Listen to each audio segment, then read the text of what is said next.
And sometimes when kids are too soft or when the parent steps in for the kid and makes that decision for them, they miss a really great lesson that the kid can learn themselves because it's instinctual.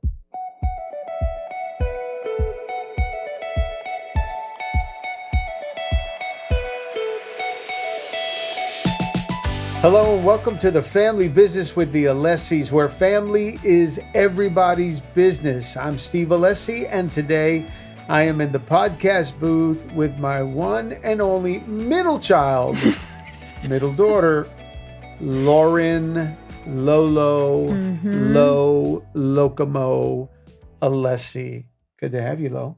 Good to be here, Dad. Yeah, I like this. This is fun. Listen, if you're enjoying what you're hearing here with the family business, why don't you go ahead and just get text updates we can send right to you. So do this. Send the word family to 302-524-0800. We've got over 5,500 YouTube subscribers. We're doing great. Look at this. We even have 141 ratings on Apple Podcasts. So here's the point. If you like what you're listening to, you think it can be a blessing and a help to other people, go ahead and share, like it, share it, go ahead and subscribe. Let's have a good time because I think you're going to like some of the information we're sharing with you. And specifically today, this is a subject matter, Lauren, that we're just going to throw out there and talk. Yeah. Okay. We're on the patio at home. It's smoking hot outside. So we got a nice cold drink in our hand and a fan. And we're on the patio. Okay. And we're talking about, let's go there. I'm there. We're talking about kids, young people, even young adults. Kids these days. Young adults, young people dealing with this fear of being publicly humiliated. Yeah. Because of something maybe that they did, something that they said, and there's this whole issue because of what's happening in society today. So what are you thinking? Yeah. I mean, I think it's funny. I've had this conversation a little bit with young people, or at least people my age, about how people make comments of younger kids, I would say like in high school, even college, and how they're like, they're so soft, they're this, they're that. And I'm like, but consider this. Even me, I grew up a little bit post Instagram and TikTok, but I still grew up with like Snapchat and Instagram. And I still had a fear of always being videotaped, of at any point, if I was sleeping, taking a nap, someone would whip out their phone and take a photo of me. So I kind of relate and understand that, and I don't even know if it's public humiliation, but always feeling the need to be perfect, which is maybe even deeper than where this podcast was going to go. But yeah, I think it's fear of public humiliation because at any point, I think the younger generations are growing into a world of all eyes are on them all the time. There's a camera on them at any point. You can't do anything. Like, people now believe they have a right. If you step out in public, you have the right to videotape people. You have the right to take a photo of them. So yeah, I think that fear of public humiliation, and I think what brought this conversation on was like the NFL draft and like how 90% of athletes are publicly humiliated, and then like 10% of them are recognized for their talent, but the rest of them have to just sit there and be basically humiliated for not getting into the NFL. Yeah. Or you think about how many athletes have to face humiliation for the 10% that actually make it. Oh, gosh. Right? Okay, so get this, though. All right. Go ahead. So the other day, we're at dinner, right? After church, we're all having lunch together. And I take a family picture because yes, somebody wasn't there. I can't remember who. it was Stephanie. Stephanie was not there. And so, yes, we were together. It wasn't Sunday after church. We were together as a family. Stephanie wasn't there. So I said, okay, we're having breakfast. I said, sit back. I'm going to get a picture. So I took a picture. And I posted it on our family chat. Just our family chat. Just our family chat. And your brother gets all sassy with me, like, oh my gosh, why would you post that? I said, I didn't post that. Post in my mind's posting on social media. He says, I look so big. I said, no, actually, you look kind of strong. But he then took the picture, zoomed in, Cropped himself cropped out. himself out, and then reposted it again later. It's such a mindset. In my mind, it's like, this is just family. Yeah. This is nothing. Nobody is like posing for a shot here. This is just sharing information where we're at. And sorry, Stephanie, sucker, you're missing out on being here with us. It wasn't staged. It wasn't supposed to be the perfect, but you're right. With a camera in everybody's hand, there's this fear that somebody's going to catch me off guard, my bad side, Mm-hmm. and it's going to be posted and I'm going to look bad. Yeah. Now, Lauren, you talk about the NFL draft. By the way, did y'all have PE in school when you were? Yeah, I had PE. Do they still have PE today? I don't even know if schools I think they do in private schools. I don't know that. Let me look it up. Do they at AP? You don't know? They do? Oh, okay. Ashley says yes. Thumbs up. There's still PE. Let's look it up. Here's where public humiliation started. That's so true. Ready? In the locker room. Oh, yeah. I was like PE as a whole, yeah, because I was not athletic. In the locker room, getting ready to go out for PE. Yeah. And then you know where it also happened? When they were starting to divvy up for teams and say, all right, we're going to play kickball today or soccer. That's very true. All right, ready? Here's the two captains. Now you pick. Mm-hmm. And they would pick, okay, I'll go with Lauren. Oh, I'll go with Stephanie. Oh, I'll go with Chris. I'll go with Gabby. I'll go with Mary. I'll go with Steve. You hated being the last one. And guess what? I was the last one on a number of occasions growing up. Yeah. Because everybody's looking at you. Everybody looking. Here's the point. I think it's part of life. So I agree. I think it is part of life. But when it's on a scale, okay.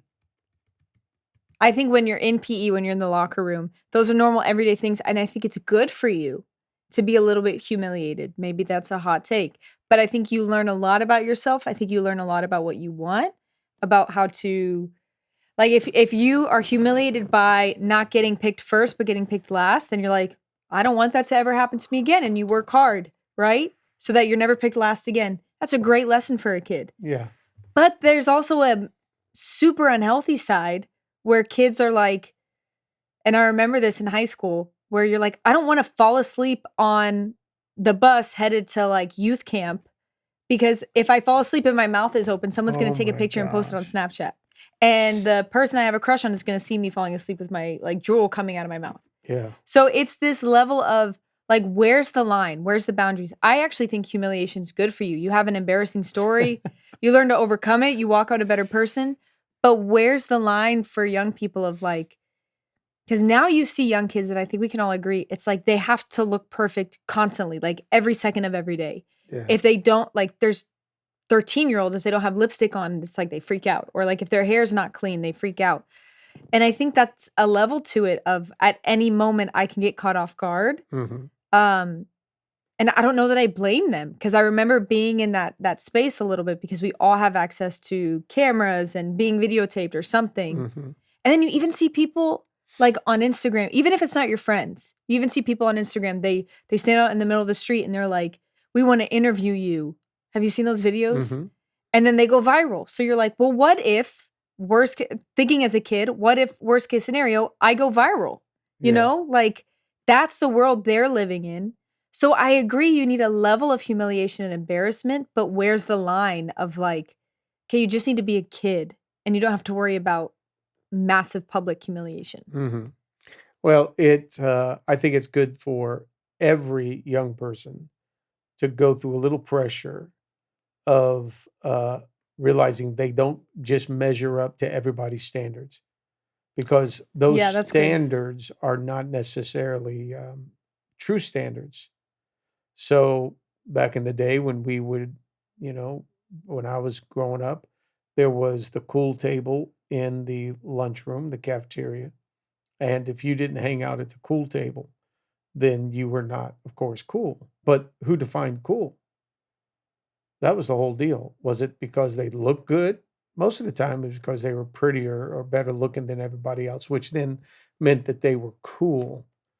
But the problem with young people starting to judge themselves so young as being cool or not cool, so therefore you fit in, or if you don't fit in, then you're rejected and you're humiliated, is that some of those young people grow up and they may have worn their coolness out in elementary or middle school, and then Yeah. when they become adults, guess what? They're not as cool anymore. It's true. So the kid that was not cool then becomes the kid later in life, the late bloomer that was cool, as opposed to the person that was cool when they were young, gets older and they're no longer cool. That's usually the person that really holds on tight to class reunions.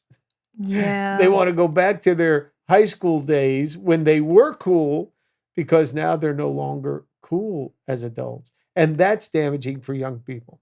They just can't make a judgment call too soon Hmm. with, hey, am I, being involved, and am I being accepted? Am I being brought in, or am I being humiliated and rejected?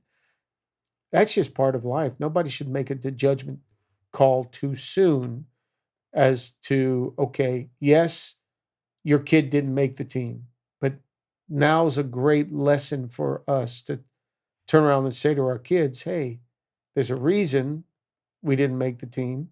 So maybe we need to go ahead and practice a little harder and, Hmm. and not take it so personal, but instead use it as motivation. Because public humiliation, it's more magnified now because of social media and the viral deal, but it's always been around.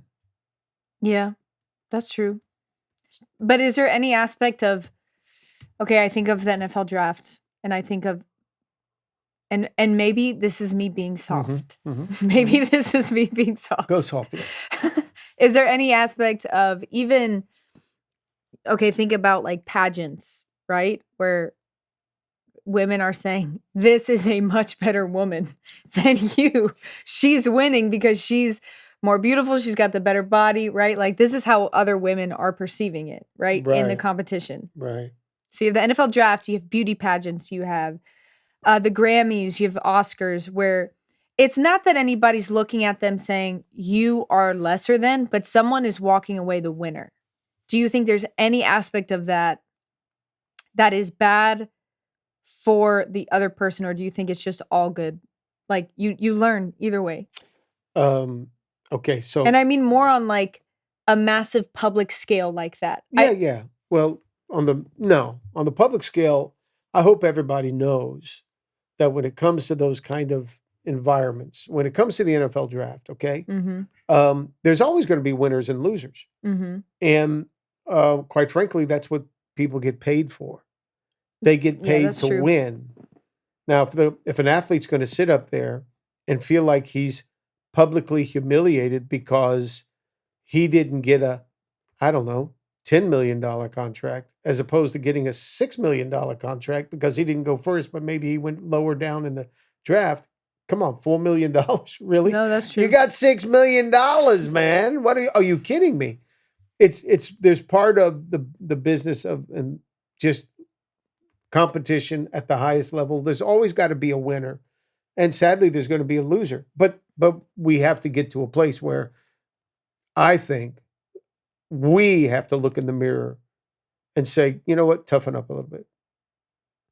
Toughen up. You're if you're humiliated today, it's going to hurt real bad. I got it. It's going to hurt real bad. But hang on. Next week, somebody else is going to get humiliated, and That's the true. attention's going to go to them. And That's before true. long, you're going to be out of the picture. Nobody's going to even remember you. I believe there's an aspect of this, Lauren, that kids need to be taught and young adults need to be taught that there's something called mental toughness. Yeah. We have to teach them. So I'm with our staff last week Yeah. at the farm because we are in between No, camps. your new And- book. And so they're all talking. And I said, yeah, here's a book that I was reading. And I said, on how to be mentally tough. And all the staff starts laughing and joking. to say, that's a book that you don't need to be reading. Of all the books for you to read, Steve, How to Be Mentally Tough, you don't need to read it because you're mentally tough. More or less is what they're saying. That's the last thing because you are strong mentally. And yet, one of the reasons I was reading it was because I want to teach our staff how to be mentally tough.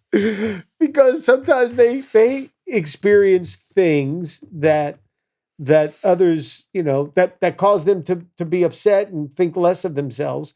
When the truth of the matter is, anytime you're trying to do something great in your life, you're going to slip and fall every so often. You don't always achieve what you're doing or trying to achieve the first time around. Yeah. So you fall short, but you don't melt down. The thing is, you can't have a meltdown. You can't be humiliated. So whether it's an in-law that is causing you to feel humiliated around the table when the family's together, or whether it is somebody getting a picture of you the way you're not your best and it's not cropped, it's not fixed, it's not edited, whatever that is, whether you didn't make the grade in the class or you didn't get picked first, whatever that is, there's always going to be the tendency to fall short. Yeah. So what are you telling yourself? And here's the aspect of mental toughness that I took away from it. All right. It's really, what are you telling yourself? Yeah. What is your narrative to yourself? Are you saying that these people are making fun of you because they think less of you? Mm-hmm. Or can you flip the script and say, they're laughing at me because I did something funny? And that's not a bad thing. No, yeah, it's true. I did something funny. Remember growing up, Lauren, are we laughing at you or with you? Or with you? Yeah. Yeah. If you feel like people are laughing at you, then you get all defensive and you feel bad. You get insecure. But when you think people are laughing with you, it's different. It's different. Mm-hmm. You got to change the narrative. So yes, you blew it. You look goofy, bad picture. But hey, guess what? People are going to know your name now. Yeah. Is that bad? No, that's not. No, that's not. Yeah. No, it's true. It's very true. And that's what people don't realize is mental toughness, is how you talk to yourself. It's not how people are like, mental toughness is like how you respond to things. And I'm like, yeah, that can be an aspect of it, but mental toughness is how I keep going and how I respond to my thoughts within my thoughts, because that's all mental. But if I come to you and I need you to constantly reaffirm me and tell me things, that's okay. Maybe that's an aspect of mental toughness, but that's not real mental toughness. Mental toughness is, I had this thought, I attacked it, I worked on it, and I'm good. Yeah. That's real mental toughness. Not always needing to be affirmed for something. No. And you know what's funny? Even like just in little things, we were joking yesterday about how like when you're young, that's the last thing you want, but you really want to go through like an ugly phase, or you want to go through a chubby phase because it helps you become a funny person. And we were saying that when you are not the coolest person in high school, when you're not the prettiest person or the most good-looking guy in high school or middle school or whatever, you have a decision. You're like, okay, I could be funny. I could have really cool interests. If I'm not naturally funny, I don't know, I could be good at sports, right? So you have to make a decision as a young person. Well, I could be something else. And then you get older.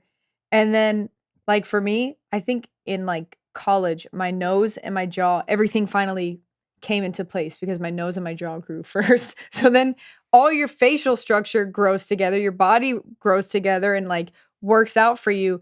And then you also have cool interests. You're funny. You have a great personality. So there's an aspect of not just mental toughness that you have gained, but you're also just a better overall person. Yeah. Because you learned, what's the word? I think it's also like you learned resistance, like how to push through. Resilience. Resilience, that's the word. Yep. When you're younger.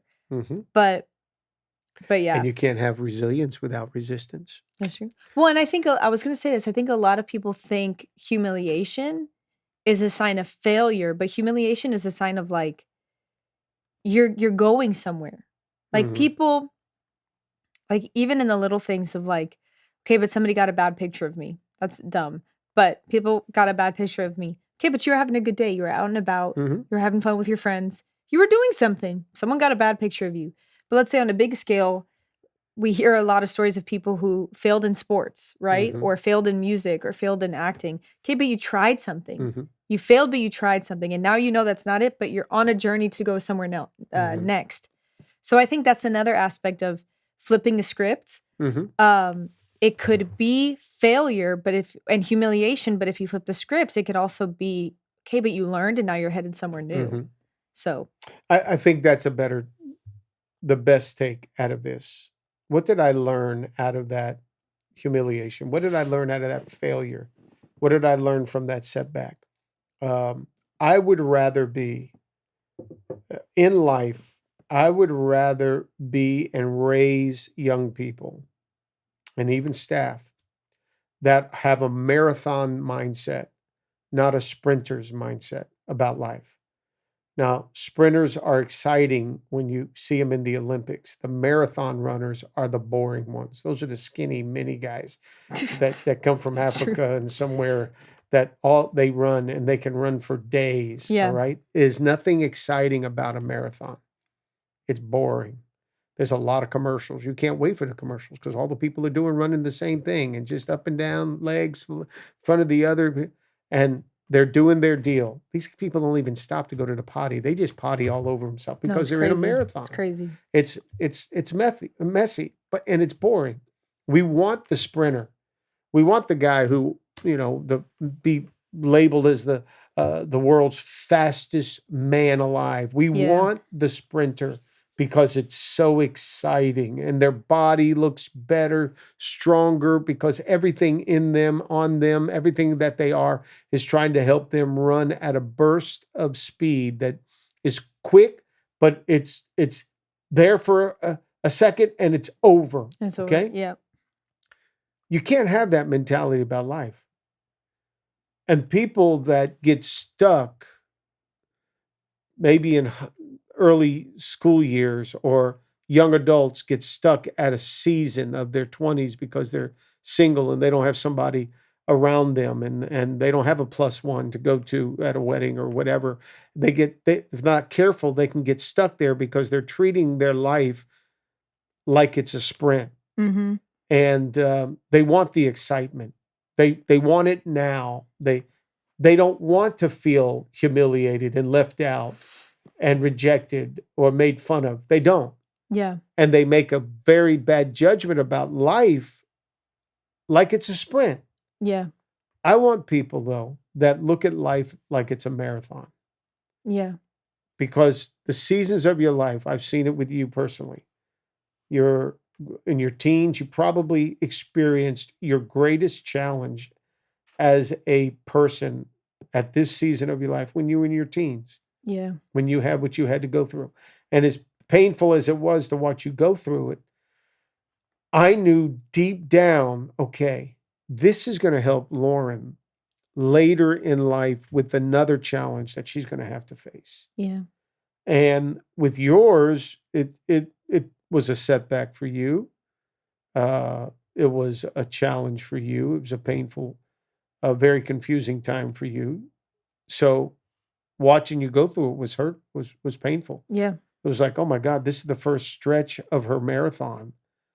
And she has so much farther to go. Yeah. So we dealt with it. And then the next season of your life came in 20s. And there was something else that now you had to deal with. The second leg of the marathon. Yeah. Right? Yeah. And those in your teens and now your 20s are preparing you for what will be a third stretch of the marathon of your life when you hit your 30s. Yeah.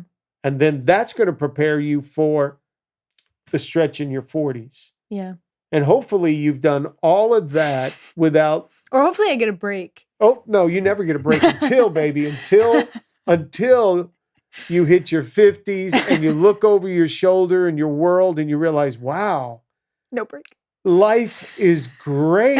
And then you're in your 60s and 70s, you're like, whoo, I am so glad I didn't give up in the marathon. Yeah. I didn't let somebody's comment about me or post about me or bad viral moment. I didn't let it destroy who I was, Yeah. because all of that helped me be stronger so I can finish my race. Yeah. And life's a marathon. Yeah. And you know what's funny? When somebody says, like, even just someone you know is like, yeah, I ran a marathon. You gain so much respect for You're like, you ran a marathon? Right. Like, and I remember Connor, our friend, he ran like an ultra marathon or like a mega marathon where it's like an insane amount of miles. But when you hear someone that's like, yeah, I ran a marathon, you just have the utmost respect for them. Yeah. Because you're like, that takes a lot of training. That puts a lot on your body.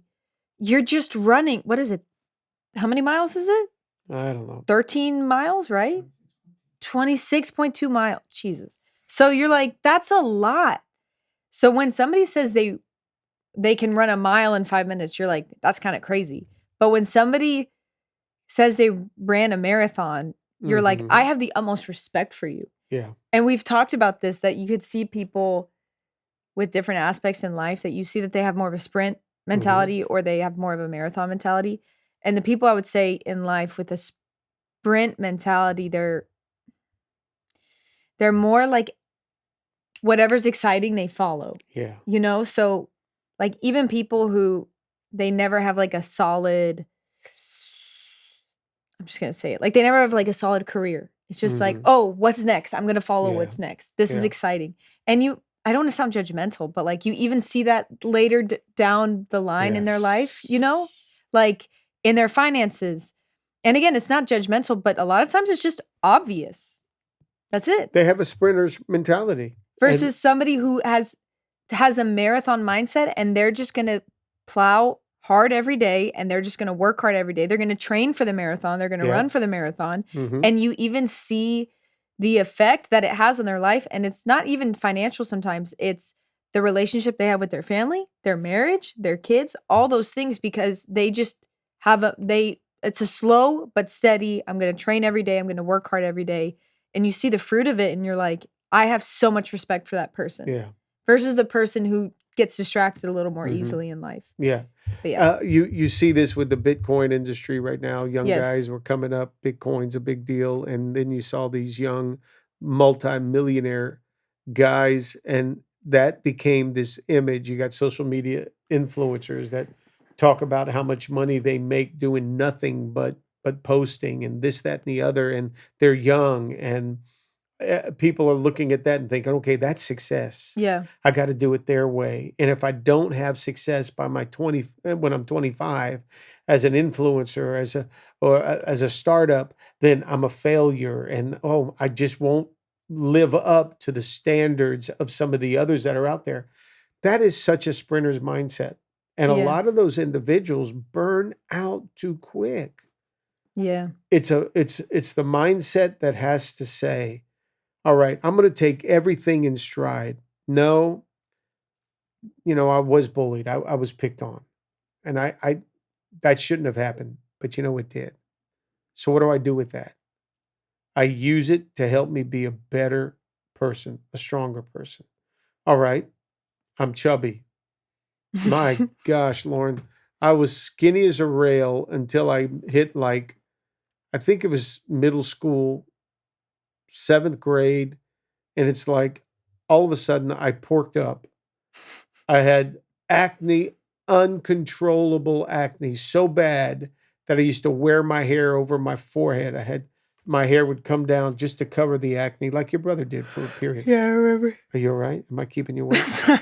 Thank you very much. Lauren just yawned on my podcast. Honestly, I didn't even notice. That was just instinctive. You've humiliated yourself in front of me. And I take it in stride. Yes, you do. Yes, you do. You let me make fun of you too. Okay, so, I remember that. Those were horrible years for me. Yeah.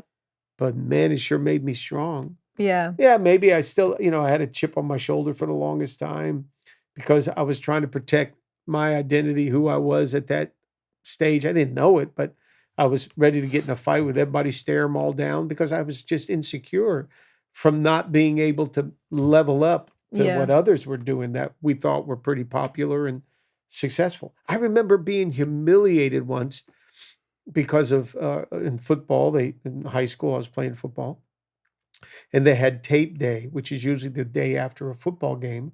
They would get back together and review the tape of the game. Well, I missed an assignment as a blocker, and the way the opponent on the outside that I was supposed to be blocking, the way he came over the top of me made it look like he was doing something to me.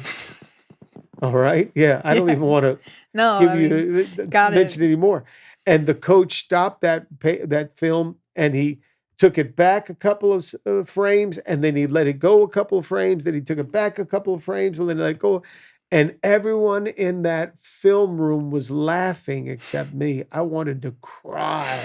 I was so embarrassed, and it so impacted me that 60 something, 50 something years later, I'm sitting here talking about it. How stupid is that? 40 years I've later, never heard right? that story. That was You horrible. dug that down deep. That was horrible.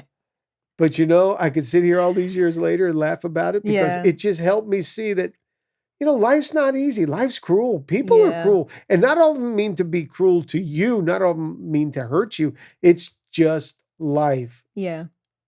And you got to handle it because you're in a marathon. Just keep running. Yeah. And I think it's also important because we were talking about this before. It's like, okay, our kids getting soft, our parents getting soft on their kids. It's also a good boundary for parents to sort of let their kids figure it out for themselves. Because it's like you said, as a kid, you do have this really good instinct to go, you guys are jerks. Like, and it has to be instinctual where you go, okay, hold on, this is good for me and I never want this to happen to me again. But then sometimes when the humiliation goes too long, you have to learn as a human, as a person for your own self, not because your mom said it, not because your dad said it, not because your sibling said it, but as an individual, you have to go, hold on, you guys took that too far and you guys are being real jerks right now. And sometimes when kids are too soft, or when the parent steps in for the kid and makes that decision for them, they miss a really great lesson that the kid can learn themselves because it's instinctual. Yeah. It's like you just have that on the inside of you to be in a room where maybe you're being embarrassed, maybe you're learning that for the first time, but it's a great lesson for the kid to figure out for themselves, to be like, first of all, I never want to be treated like this again, but also I don't ever want to treat somebody like this. Yeah. So it's important for that to happen within a kid. Yeah. Well, here's the point. If you're listening today and you've experienced humiliation, welcome to life. The club. It's part of growing up. If you are going to be a troller out there and a bot in the sense that you're looking to always have to say something that could hurt people on social media and humiliate them, knock it off. That's my grandma. At grandma. I'm kidding. Just knock it off. That's just rude. And Yeah. be careful because, what goes around comes around. Your day's going to come. But it is part of life. And I'm grateful that you have been able to handle the humiliation of being a middle daughter in the family. Oh, yeah. I was a middle child. You're a middle daughter between two sisters. And you know what it is to be called out by Gabby, the gabber. This is what I always say. Don't dish it if you can't take it. Or if you dish it. No, what is it that I say?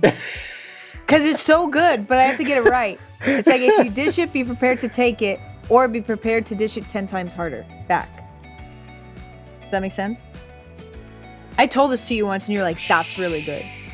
Anyways. That made a big splash at the end of our podcast. Anyways, it's really good. It's good, Lord. I'm going to perfect it and we're then it'll going be to perfect it. We'll put it out there and Lauren Alessi. We'll post it. All right. We hope you've enjoyed Story Hour, Talk Time with Lauren and Steve on The Family Business with the Alessis. Thanks for joining us.